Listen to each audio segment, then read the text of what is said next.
Assalamualaikum warahmatullahi wabarakatuh. Halo semuanya, saya Muhammad Ferry Ardiansyah dari MPI 2C akan menjelaskan mengenai ideologi dan Pancasila untuk memenuhi mata kuliah Pancasila. Yang pertama, saya akan menjelaskan hakikat ideologi.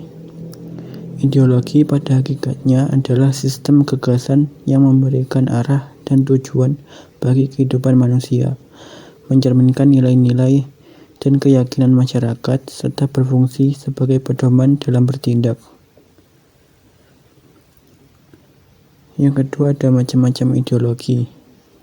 Yang pertama adalah ideologi kapitalisme yang dianut oleh Amerika. Yang kedua ada liberalisme.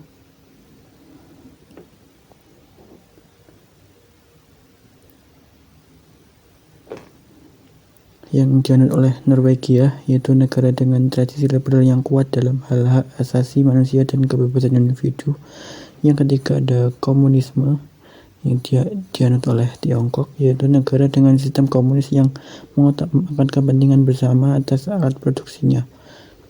Yang keempat ada nasionalisme yang dianut oleh Italia, dan yang kelima ada fasisme dianut oleh Jerman, yaitu negara yang pernah dikuasai oleh rezim fasis Nazi di bawah Adolf Hitler. Oke, untuk yang selanjutnya ada peran ideologi bagi suatu negara. Ideologi berperan sebagai alat pemersatu masyarakat yang beragam. Seperti contohnya Pancasila digunakan untuk menyatukan masyarakat Indonesia yang beragam. Yang kedua yaitu mengatasi konflik atau ketegangan sosial. Yang keempat, memberikan arah dan tujuan yang jelas. Yang terakhir ada sebagai dasar negara. Ideologi yang kuat dan kokoh merupakan landasan fundamental bagi kemajuan suatu bangsa dan negara. Dengan ideologi yang tepat, sebuah negara dapat menghadapi tantangan dan membangun masa depan yang lebih baik. Oke, lanjut. Kita akan masuk ke urgensi Pancasila sebagai ideologi negara. Urgensi Pancasila sebagai ideologi negara terletak pada perannya sebagai dasar filosofis yang mengintegrasikan keberagaman Indonesia, memberikan arah dan tujuan nasional, serta menjadi pedoman dalam segala aspek kehidupan berbangsa dan bernegara.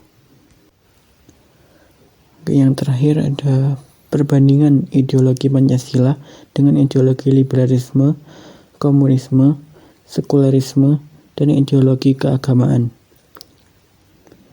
Yang pertama ada Pancasila dibandingkan dengan liberalisme. Pancasila lebih menekankan keseimbangan antara kepentingan individu dan masyarakat, serta mengintegrasikan nilai-nilai keagamaan dalam kehidupan negara. Sedangkan liberalisme berfokus pada kebebasan individu dan seringkali bersifat sekuler tanpa mengintegrasikan nilai-nilai keagamaan secara eksplisit dalam kebijakan negara. Yang kedua, Pancasila dibandingkan dengan komunisme. Pancasila lebih mengakui hak-hak individu namun juga menempatkan kepentingan bersama dan gotong royong sebagai prinsip yang penting. Sedangkan komunisme menekankan kesetaraan dan kepemilikan kolektif atas alat produksi, seringkali dengan mengesampingkan hak-hak individu. Oke, selanjutnya Pancasila dibandingkan dengan sekularisme.